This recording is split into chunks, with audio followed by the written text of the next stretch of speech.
Yo. What is going on, everybody? What is going on? How you guys doing? Welcome back to another episode of the Stoop Life Podcast. Got my man here today with me, Mr. Paulie D. Stoop Life. Yo, how you doing, man? How you doing? You feeling okay today? You feeling okay? I'm good. I'm all right. Yesterday was a rough day for you. It was a rough day on, multiple ends. So yes, we had to have on here today to make your day a little bit better, to make that week go a little bit better. Tough. It's tough. Yeah. The fucking Phillies and the Packers. Exactly, it just wasn't a good mix. It was like mixing, two different liquors. It was tough for you. It messed you up. Yeah. It was tough night. Tough night. But you know what? And there you go.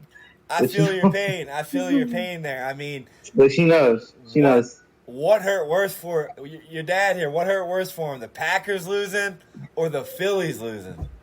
Which one hurt worse? She'll probably say the Packers. She'll probably say right now the Phillies. It had to be the Phillies. I mean, at least the Packers. You got a couple games left. It wasn't a good performance at all.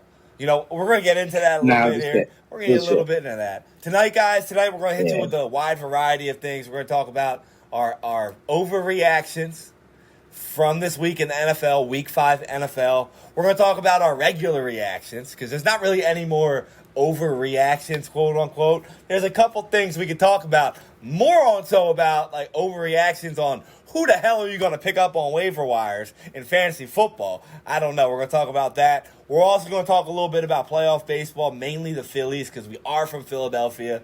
And then we're going to talk a little bit about UFC coming up. We got a couple great events to end the year. Combat sports people, we're going to get back into that. But main focused, let's start it off right now. Let's start with Thursday Night Football. Feels like it was a century ago. Now, I don't know if you guys were one of those people because there's 52% of fantasy football owners benched DJ Moore. 50%. It's wild. Yeah, so 50%. And how did that back up? Fields. How did that backfire on them? Listen. I want to know how bad ended up being for a lot of things. I'm going to feel a little bit bad for people because in our fantasy football group chat that we got going on, we had two people. One person asked DJ Moore or Garrett Wilson. And it was unanimous. We all said Garrett Wilson. Given the fact that it was, Thursday Night Football, the Bears, how are the Bears going to do on a short week? Garrett Wilson was playing Denver. We're like, why not? And, that backfired on them. So sorry for anyone who took our advice on that one. I hope you still won your game. Because my fantasy football game, I started out 49-0. I was down, and I ended up winning. Still. I got lucky because of your Packers actually did one thing good for me.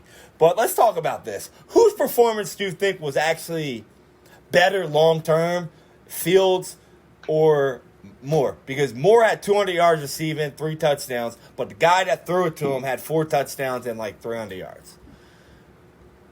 I think this meant more for Justin Fields. Yeah. Because everybody was saying he's a shitty quarterback, which I don't think he ever is. I don't think he ever was. But I think they finally got their camaraderie, and we're gonna see where it goes from here. I do hope that it's not longevity because I got to see him again this year. We'll see. But my team got to play them. But Justin Fields has never been a bad quarterback. He's just system, it's just not coaching, situation all for him. that type of stuff. Yeah.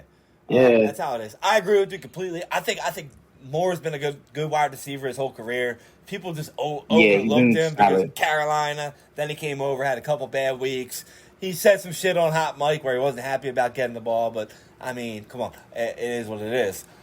Speaking of coaching, though, my overreaction about this game, and I don't even know if it's an overreaction, but this is one of my overreactions for the game, is Riverboat Ron ain't no damn good coach. He ain't never been a good coach. He got lucky one year, and he ain't been good since. They need to kick his ass out and give Bieniemy the head. They need to give him the chance. I agree. I think that's why he's there, though. I think that's why Eric Bieniemy chose Washington instead of going to be a head coach for Houston or anybody like that. Yeah. I think he has an opportunity there. Offense didn't look good, so it doesn't really look good on him. But, I don't know. I think Riverboat Ron got to go. Bieniemy comes in. I agree with you. I think that's why he was there. I think he's there because he has a lot. This is the best team he could have probably chosen. Yeah. Eric Bieniemy. I agree. They still stink, regardless of who the coach is. But you got the most sacked quarterback in the league. Your offensive line is that bad. Washington, sorry, but you ain't gonna be good when you got a D quarterback and an F line. I mean, it just I don't know work. though. I don't think Sam Howell's a bad quarterback though. I don't like him. Listen, I got McLaurin in a couple leagues. Throw the man the fucking ball. Until you do, you suck. I don't like you. He still has Dotson. I think they're using Dotson a little bit more. That's why. Mean, we'll see. It's hard to be a good quarterback or win games when your offensive line's that bad. Hey, like I said on Thursday night's podcast, Washington is a lot overlooked because of the way they played Philadelphia, and they're not a good football team. Thursday night football, I don't judge teams, but I think the Bears have a lot of potential going forward coming off this game. Just let Fields be Fields, and we'll go. Now we got to talk about the other games we got going. We got London, Part 2. How unfair is it that they allow Jacksonville to stay in London for 2 weeks, Buffalo comes in, and then the Jaguars go 2-0 in London. They beat the Bills. Now they're 7-5 overall in London. I feel like they should just move Jacksonville to London. I don't know if that's an overreaction. I know. But in my opinion, if we're looking for a team to go overseas, you start with London. But we don't really got a lot to talk about. We got Hollywood, London, ETN. 185 yards, like back-to-back games. Yeah. Now I want to ask you something real quick. Did you see ETN's post about how he was playing himself in fantasy football? He played himself. I was just about to say that. He played himself in a fantasy, and he was like, I mean, he dominated. He dominated. But I don't really think that's the story of the game. I think the story of the game is Stephon Diggs on the sideline with Josh Allen looking at him like, all right, dude, I'm done with you. Is he finally seeing that that's just Mike Allstott with an arm? Well, see, the problem is here. So I originally saw it. I don't know if you saw the video of Stephon Diggs slamming his helmet with Josh Allen kind of like glazing over looking at him like, dude, relax. I didn't see the game because I didn't watch that game. But I assumed it was Josh Allen throwing a pick. But it was actually Stephon Diggs fumbling the ball. It was him fumbling the ball. I don't know how much that's actually going to affect going long-term forward, but I will say this. If the Buffalo Bills do not make it to the Super Bowl, do not expect Stephon Diggs back in Buffalo. I don't know if that's really an overreaction, but I think it's an honest reaction because these guys seem to not like each other. They're both very skilled, but they don't like each other. It kind of reminds me of T.O. McNabb. They're both good. They both play, but it's kind of like, I'm out. Yeah. You're on a hot mic. Your mic's off. Sorry.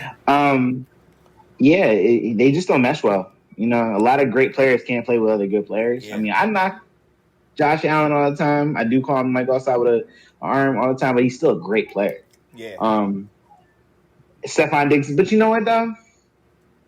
Stephon Diggs had problems in Minnesota, too. So, I mean, could Stephon Diggs possibly be a little bit high-headed? I mean, I like the guy. I think Stephon Diggs is kind of the problem because of his ego. I mean, especially like now, like we just talked about before. We see these prima donna wide receivers, every one of them. Do I blame them? Not really. I mean, because look what they're getting paid now. They want to get them receptions because the more receptions they get, the more yards, touchdowns, whatever, their money goes up.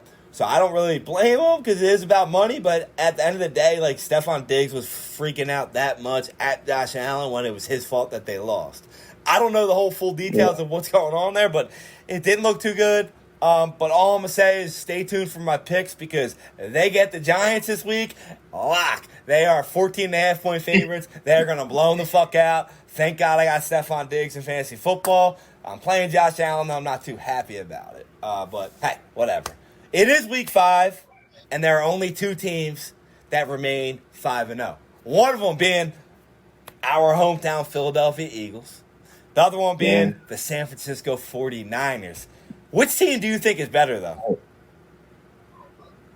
I'm going to say it like this. I mean, for me. It really is. It's an easy answer for me. me. Who do you think?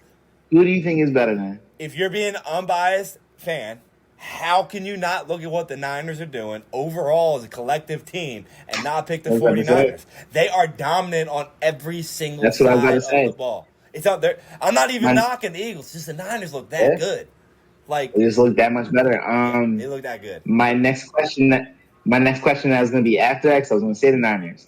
Can we stop hating on Brock Purdy? Listen, Brock Purdy played an unbelievable game. He was 17 for 24, 252 yards, 4 touchdowns, no turnovers. And not only, like, them stats don't step out the paper or look at you like, oh, wow, like he got them Josh Allen numbers. But the way that he executed every play against a defensive line like Dallas, because let's get it wrong, like, we're from Philadelphia, we like to say, Dallas sucks, this and that. Dallas is still a very good football team, and they chewed that defense apart. They chewed them apart, and it started with Brock Purdy because Christian McCaffrey only had, 53 yards rushing, and Brock Purdy was the one that picked them apart. So I'm not going to knock him. Right now, honestly, like, if this guy was a first-round pick, he'd be no argument they'd have him an MVP. But the fact that he was drafted last is why people are not getting him his credit. And it's like, y'all forget Brady was drafted last too. And Brady's putting up numbers. You're off again. Your mic's off again. I'm getting really tired of disrespect towards him, though, because I like Brock Purdy. I think even last year, I don't think he would have been too much of a difference maker when you guys played him in the NFC Championship. I don't know. I think he might have been a little bit better. He's 12-0 in games. He would have been a little bit better. Yeah. I mean, so at what point do we get to? Does he have to be 16-0 until we start saying, all right? No. This is a body of work. This is a body of work that I'm very impressed with. I mean, listen, like, San Francisco runs a system that they run, but I mean, look, like, he's running it better than he runs it perfect though. Like, he's done it better than Jimmy G. Yeah, He's done it better than with disrespect trade. Like, they're like the reason I picked them is because they're just. I like the system they run. They got Bosa's dominating on the defensive side. Yeah. You got their defensive backs are good. You got Ayuk, Kittle, Debo. I love them. But then we got the Philadelphia Eagles. Philadelphia Eagles, no slouch either. We are 5-0.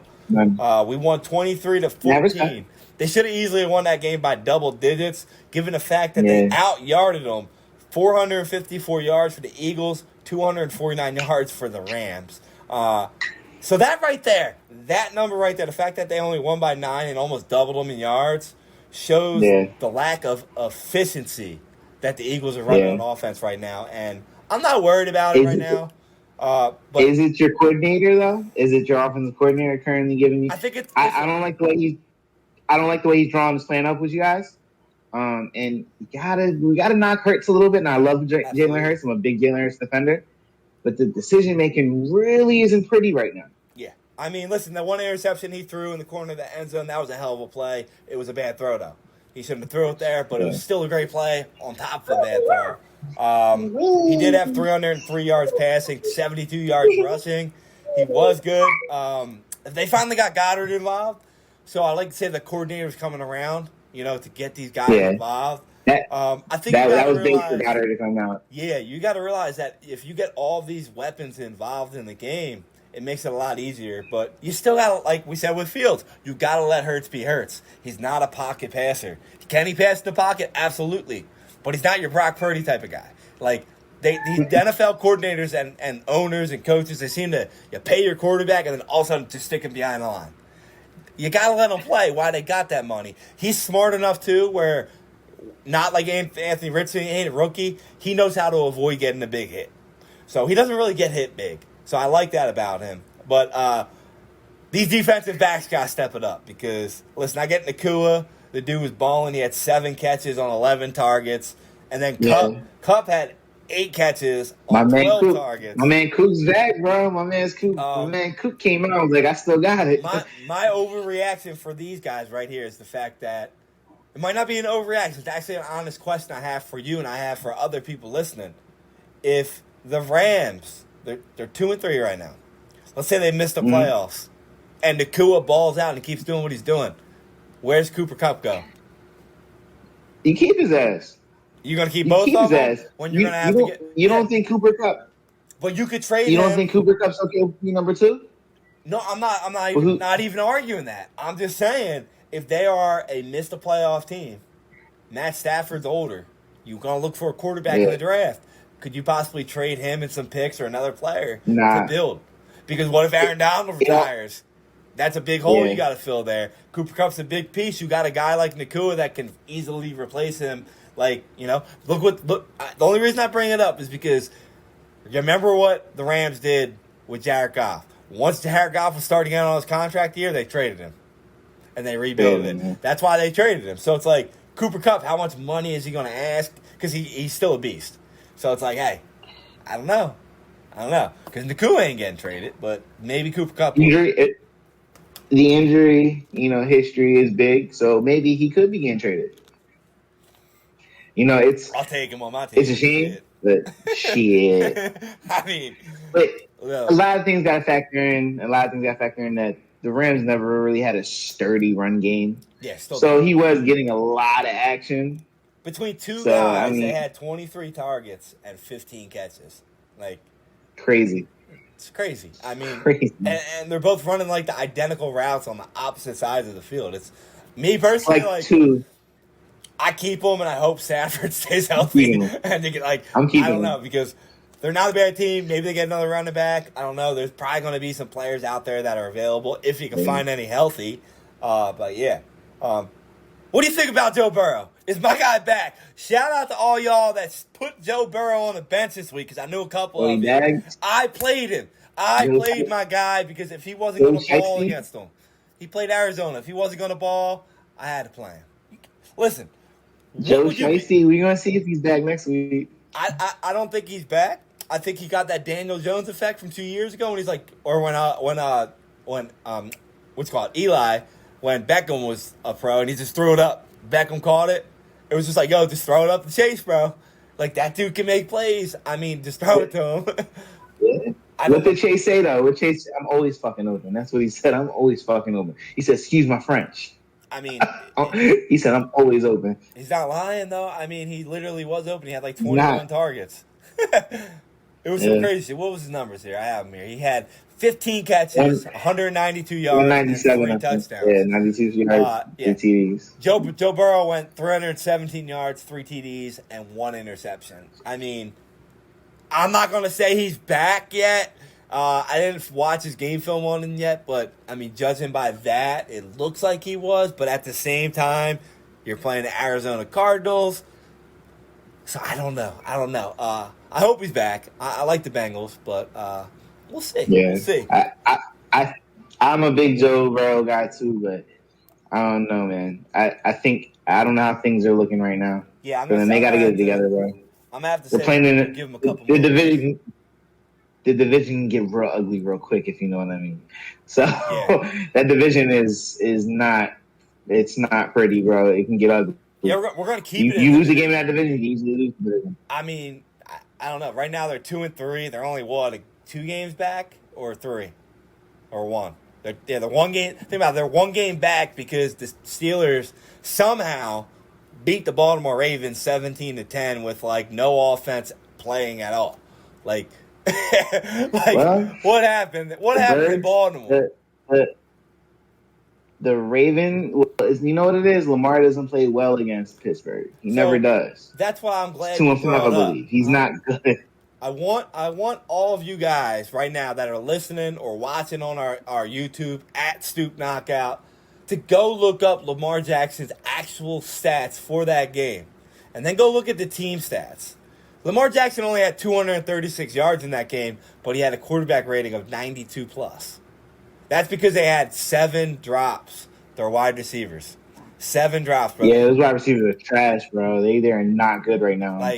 So every single person wants to knock Lamar Jackson, but it's like they catch them balls, they win that game 34-17. It's not good, man.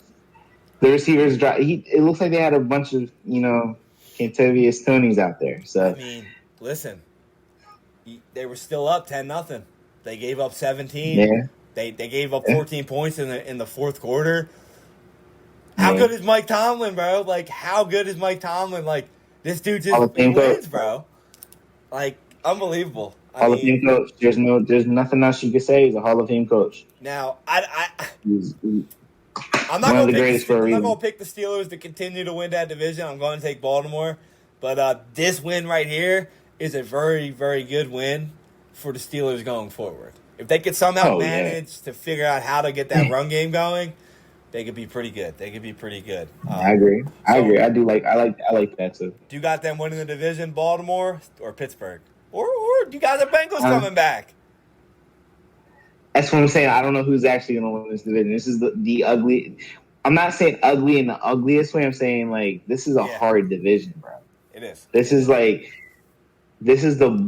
is Kensington of the NFL. It ain't pretty, bro. No. And you're not going to go to any of these teams. And this AFC South is nasty. So they are, bro. It's up for grabs, in my opinion. It's up for grabs. I mean, for all we know, the fucking Browns might pop out. Who knows? Yeah, I don't know.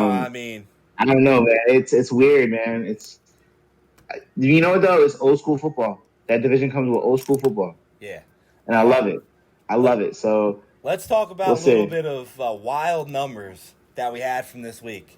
It's gonna be something new I have here, but we got a couple wild numbers we have here. First one is the Miami Dolphins. Everybody wants to talk about the Miami Dolphins. They actually broke the 2000 Rams record for most total yards in the first 5 weeks of the NFL season with 2,568.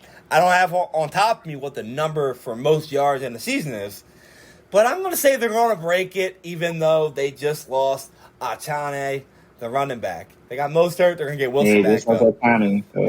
How do you feel about that? Like, do you feel like they could win with this type of offense, like the way that they're playing, or do you think there's going to be Miami in this NFL today?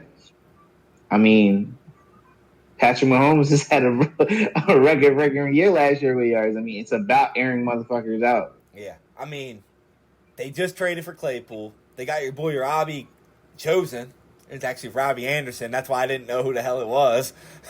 We called a 67-yard touchdown pass 2 weeks ago. And I was like, who the fuck's this guy? That's Temple's finest, bro. That's Temple's finest. I mean, they are just fast. They got Achane out, though, so for all you fantasy football players. But they still have Mostert. Yeah. Are we forgetting they have Raheem Mostert sitting there? I mean. Listen, it's like, I mean, they're so fast. It's a track meet. Keep Tyreek Hill on that field, and you'll be all right. If Tyreek Hill catches his injury bug like a lot of these other players we're going to talk about shortly here, that offense is going to go. It's going to go down. So why are we not talking about Tyreek Hill as MVP, guys? I'm just saying. Because like wide receivers. That offense without Tyreek Hill is not even close. So I don't know. Another stat I want to bring up for you. C.J. Stroud. I love to hate Ohio State quarterbacks because in the NFL they stink. But this guy is going to be great. It's a bad motherfucker. Did you know he's a bad motherfucker? He's good. He now holds the record for most consecutive pass attempts without an interception to start a career at 186. That's pretty good. It's crazy. And honestly, the way I'm watching this guy, he looks like he's not going to... I mean... They're going to probably announce it and say it during the game so they'll jinx him. But as of right now, dude is, man, he's accurate, bro. He's accurate. He's very accurate. Tank Dell, your boy Tank Dell, got a concussion, so he's likely going to miss next week. So maybe that'll factor in. But let's just pick a number for shits and giggles. We're going to have a $5 bet here for... Cheesesteak bet. No, we're going to have a $5 bet for the Philly Fades. Philadelphia Eagles Autism Foundation that we're running on Sundays. Shout out to Philly Fades. Shout out to Eagles Autism. We're gonna have a bet for that. If you guys don't know what I'm talking about, there, go back, check our page. We're running a fundraiser charity foundation for the Philadelphia Eagles Autism Foundation. Shout out Philly Fades. He's doing haircuts for charity. We'll be live this weekend again, Sunday at 12 p.m. giving haircuts for charity at the pub in Phoenixville. Check us out. We got beer pong. I think I might have him hook me up this weekend. Yeah. So anyway, a $5 bet. What number of attempt do you think he will throw an interception on? He's at 186. So how many will he throw until he throws the pick. I'm going to go. How much is he averaging? How much is he averaging per game? How many attempts is he averaging per game? I don't know. Let me see. 186.5. He's averaging 37 attempts a game. It's a lot. That's pretty crazy, bro. A lot. He's throwing a lot. That's a lot, yeah. To not throw a pick either, and that's pretty good. So I'm going to go 186. I'm going to say he throws a pick on his 12th attempt. So I'm going to say he just gets short of 200. So I'm going to go with... I'm going to say 191. I'm going to go 191. 191. I'm going to go 196. I'm going to go 191. I think... like it. He's throwing... I didn't know he was throwing the ball that much, bro. That's a lot every game. That's a lot. I mean, he's still good. Another stat we'll give another one. We got two more I want to talk about here. This one's actually pretty crazy. That the last time Desmond Ridder lost a home football game, he was in high school.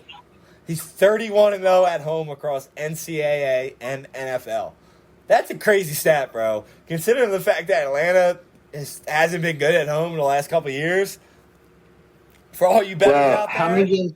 How many games has he been the starting quarterback for Atlanta, though? Because remember, I think this is, 7 games? Yeah, I think 6 or 7. I'm not 6-0 as the starter at home? That's impressive. Well, no. I don't know how many of them were at home.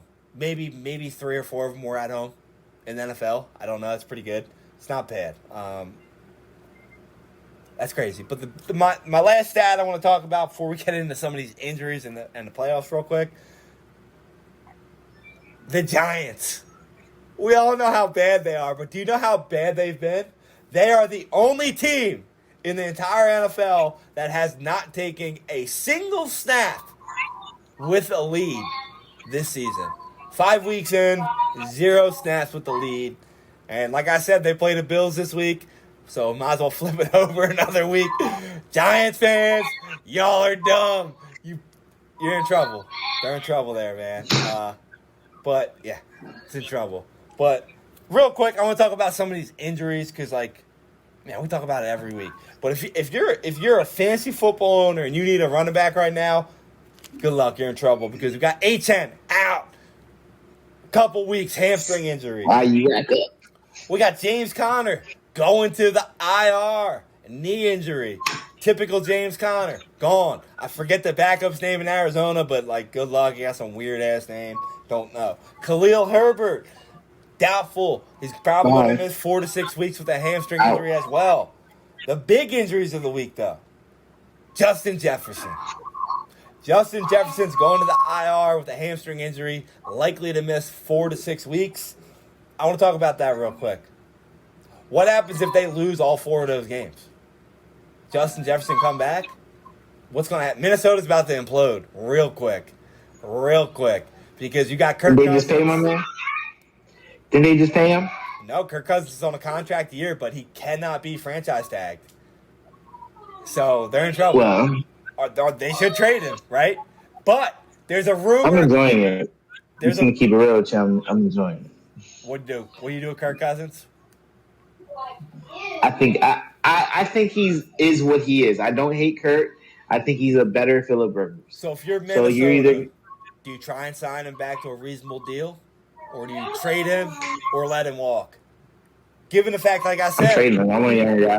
Okay. I want a younger guy. I want somebody who's gonna fall in. I mean, I agree. Could that be a place where Caleb Williams? Would Caleb Williams fall that? I want to give a lot of you some hope here. There's been a lot of rumors out there along the NFL Twitter grapevine that they offered Justin Jefferson a contract over the season, and he declined it. He didn't decline it because of money. They offered him a record high in money, but he declined it because he wants to play with Kirk Cousins. So, you would trade him. Now, hypothetically speaking, you might get Justin Jefferson as well if you trade for him later in the season, given the fact that he's out.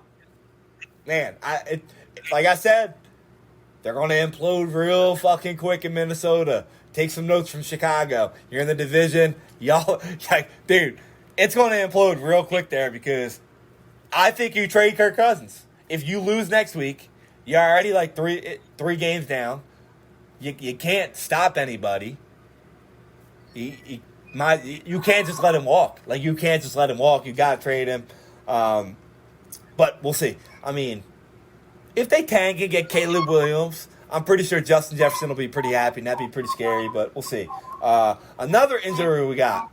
Anthony Richardson comes back from an injury, hurts his shoulder, AC joint. Likely out 5 to 8 weeks. With that type of injury, he's a rookie. He's probably going to miss the whole rest of the year. I don't know. They are 3-2. Their team looks pretty good right now.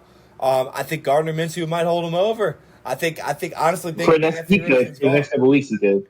Well, he got an AC joint in his throwing shoulder as a rookie. He might not be back. You know, they didn't put him on. And this is another year. This is another year for Gardner to prove himself. So I mean, whenever he has to do that, he's been okay. So we'll see what he can do. See what happens there. A lot of injuries, man. We can just make a chart. I can put it behind me. It'll cover my whole wall with quote unquote major injuries. Major injuries. My least favorite injury of the year was Emmanuel Mosley from Detroit. Keep it in your division. Defensive back. Made his first start this week since tearing his ACL in Week 5 last year. Tore his other ACL in Week 5 this year. I feel bad for that guy, man. That sucks. Yeah, but hey, sometimes that makes you better. So heal up. Yeah. Everyone else, good luck on there. But that's enough fans. That's enough football talk. We got to talk about our Phillies real quick. MLB playoffs right now, guys. Name a better sports city than playoff Phillies. Name one. I mean, we're going to find out tomorrow when the Phillies come and Atlanta comes and they try to talk shit about our MVP. Even though I like the shit they were saying, I like it. But you don't do that in Philly, bro. You don't do that to Philly because usually you get an ass whooping after. I'm going to keep it real with you. We're 23-11 in the past 50 games in playoff games and at home. Yeah, pretty good. Like we're not. This is not a place you can come and just win. And then they have to play us for the next 3 games. Yeah, next 3. It's not. This isn't like we'll win one. We'll go back to Atlanta. No. You got to win the series in Philly now. I don't think it's gonna happen just off the vibe. Listen, Atlanta's a great team. They showed me last night. I'm not going to lie. I talked a little shit last night that I shouldn't have. I said they ain't built like that to come with a comeback. But, I mean, baseball guys talk. I've never been a huge talker when it comes to baseball. But, listen. They were bound to score. I mean, the way that they scored, we kind of helped them. But they had the most powerful offense in the league. It was kind of like, all right. I mean. The first home run, I don't blame that. You know what? Listen, just what happens. Wheeler was at the end of his. He was basically at the end of his shift, and he was just like. It was like they're like the Phillies in a way. You can't. They're identical. It didn't happen yesterday, but if you get Bryce Harper on base to start a game, or he's leading off, usually we score. Unfortunately, last night we didn't score. But what I mean is, both times we allowed Ronald Acuna to get on base. Some bullshit happened, and he scored. And that's why they won. He fucking hit him. So Hoffman's first pitch. Think about this. Hoffman's first pitch after Wheeler comes out, you hit Ronald Acuna. I mean, dude, you can't do that there because you get the best player on their team momentum. It's playoff baseball, man. These guys are going to come through. And first off, I do want to say, how the fuck did Riley hit the ball one-handed 415 feet? Did they give him the Aaron Judge ball? Did he have the Aaron Judge ball? I think he did. He went like this. I mean, he just pushed it. He pushed it. Yeah, he had the Aaron Judge ball, bro. You know what I'm talking about, right? That loaded baseball. Yeah, I mean, hey, I don't know. I don't know. It kind of looked like it was, but I mean, whatever. I mean, he might be a lumberjack. I don't know because he fucking torched it. But for all you analytics motherfuckers out there that say, I hate analytics, they never work. Analytics would have worked on that at bat. This guy can't hit a fastball, so, analytics tell us don't throw a fastball. What do we throw? We throw a slider. It's there's some things, in playoff baseball, that you don't even look at the analytics. You look at common sense.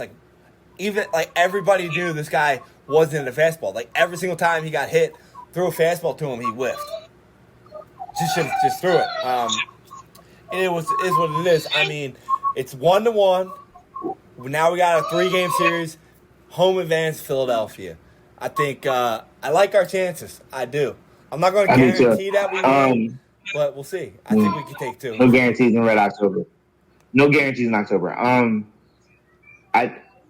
If you thought you were going to go into Atlanta and sweep them on their home field, crazy. That's just a dream. That's a reach. Yeah.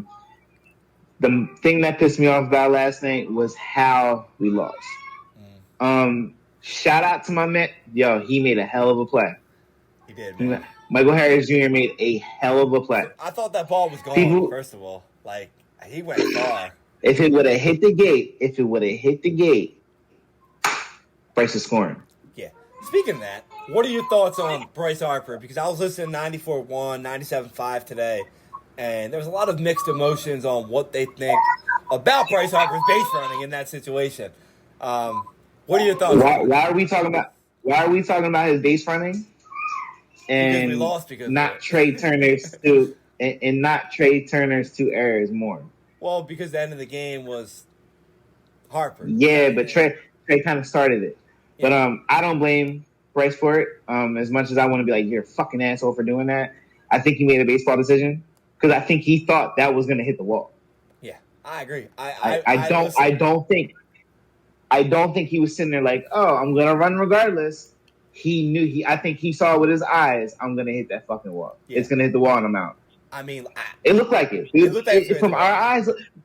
Exactly. Imagine from their eyes being on the field. He probably thought that was gone. I don't think he thought like, oh, he ain't catching it. Michael Harris made the play. Then he made the bigger play with that throw. Yeah. So, I mean, I agree. I agree with exactly what you just said there. And I honestly think we lost the game because, like I just said, you walk Acuna twice. What happens? Yep. When you walk the best player in baseball or the best player on the team, you can't do that in playoff baseball. The rest of the team's gonna rally around. They're gonna get him in.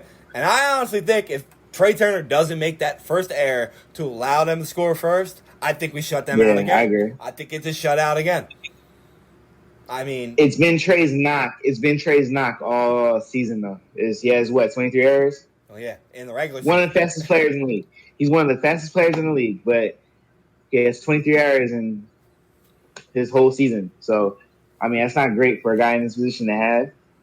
They'll clean it up, though. It was just sloppy baseball last night towards the end. Listen, I think... And you can't be like that in the playoffs. You can't make those decisions in the playoffs and be like, we're going to recover. You can't. Playoff is a lot of momentum. I agree. The good thing about it is going forward, we have home field advantage, and there's no bigger home field advantage in baseball right now than Philly, which is great. But not only do we have home field advantage, I very highly think we got the pitching advantage as well because they got a lot of struggling arms out there. I don't even know who's pitching Game 3. Terrible bullpen. Aaron Nola has been lights out in the last month. Aaron Nola at home, he's been pretty good. He might give up a home run here and there.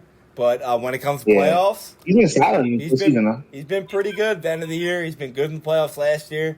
So, I mean, I think if he can give us five and a third innings, kind of like a little more than Ranger Suarez did, bringing the bullpen again. Yeah, I agree. I think Phillies take this game because I think they got Elder pitching maybe. Is Morton going? I don't know. But historically, the Phillies torch Morton.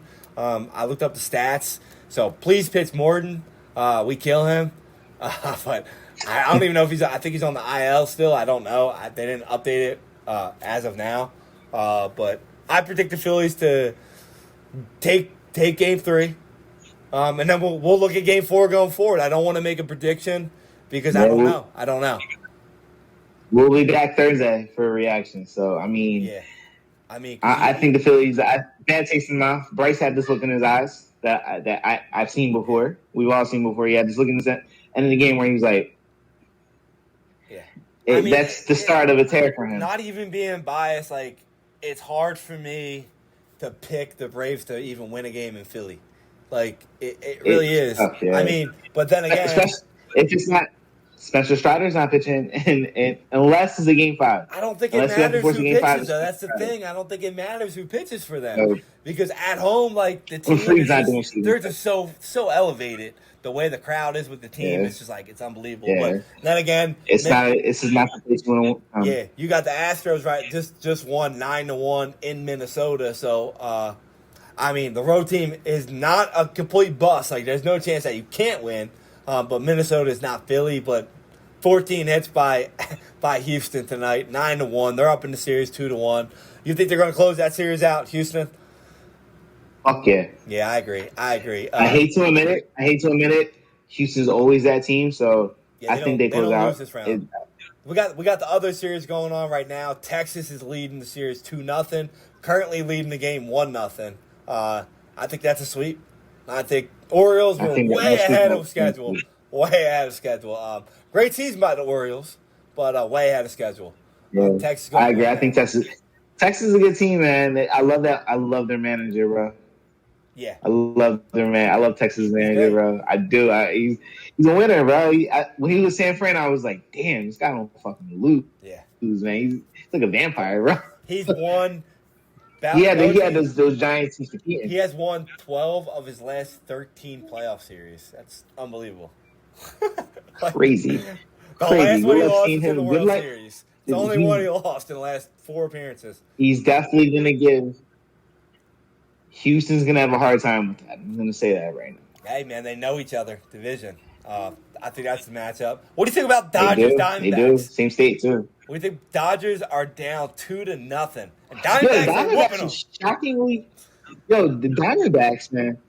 The Diamondbacks ain't nothing, sleep on, man. The Diamondbacks don't remind you of the Philadelphia Phillies from last year. You bring in a player, Castellanos. They brought in Gurriel. Scary. You got a home run hitter. They got Walker. We have Schwarber. They don't have a Harper, but they got Corbin Carroll, who's kind of a younger Harper. And then they got the pitching. They got Gallen. They got Kelly. They're scary, man. I like Gallen a lot. So Gallen's a hell of a pitcher. Yeah, he was beast last night. He was beast. I like him. The great thing is the Dodgers are favored. The Dodgers are favored to win Game 3. -145, the highest out of all the games. It's crazy. Philly's favorite. Philly's -130. Mookie Betts is in the game. Everybody got a chance. I mean, they got Betts and Freeman. So, yeah, I agree with that. Last thing I want to say before we get out of here real quick. We got a couple UFC fights coming up to end the year. Which fight are you most excited about? We got UFC 294, which is headlined by Oliveira versus Islam. We got Hamzat versus Paulo Costa. And then after that, we got Stipe and Jones. On top of that, we got what's his name? Jerry versus Alex. Which of those fights are you most excited to see for the end of the year for combat sports? I want to go Jones and Stipe. It's GOAT versus GOAT. I love Stipe. He got me my first win in our debate. So that's my guy. But I got to roll with that one just because it's Bones Jones versus Stipe, and those two are GOATs. Those are 2 GOATs right there. Second one would probably be Khamzat versus Paulo. So I want to see him destroy Paulo. I want to see him kill him. And it's gonna be a fun match, and it's gonna be a fun lead up to that fight. Then I'll probably go Islam after that because I think we're gonna see what he really is about. I agree. He's great. Listen, I'm actually very hyped to see the light heavyweight title, Jerry versus Alex. Sleeper too, man. I think Alex might fucking pull it out. It's a tough fight. They're literally the Gary's odds are even. Jerry's coming back from the injury. Alex is just he's a beast. Let's go. He's a beast. Obviously, I'm most excited about John Jones' fight because this dude's just gonna destroy Stipe. The funny thing is, I think everybody's saying destroy Stipe, but I don't think he's gonna destroy him. I think it's gonna be. Remember when he fought Rashad Evans when they were friends and they're kind of timid? Yeah. I think the fact that he has so much respect for Stipe being as good as he is, a GOAT, that he might be a little timid early, that he's not going to come out and shoot like Gane. That's why he's trading with Gordon Ryan right now to get the ground game. So I don't know. I think Jones is going to win the fight. I think he's going to run through him in round 2, but not round 1. I think it's going to be a round 2 submission there.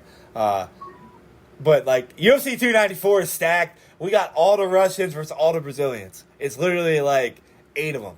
But all the Russians. Why are they not like dude, advertising it like that? I would be advertising the shit. I didn't know it was like that. If you guys have not yet, go look up UFC 294 and look up the records of the guys fighting. It's unbelievable.